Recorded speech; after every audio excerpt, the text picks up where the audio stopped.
Meron nga pala tayo ditong baby na orb weaver. Ito ay tigre at nakuha ko lang to sa wild. Bala kong palakihin kung hanggang saan ang maabot ng aking makakaya. 2,000 years later.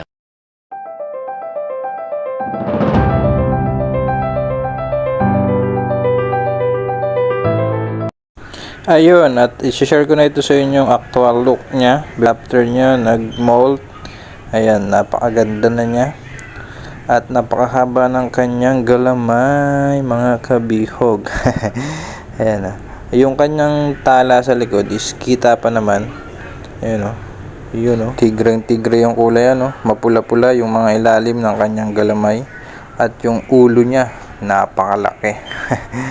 Ayan, hindi ko alam kung ilang beses pa itong magbumolt, pero susubaybayan natin kasi ito naman ay alaga ko at ito ay papalakihin pa natin hanggang sa maabot ng ating makakaya. Ayo, peace up!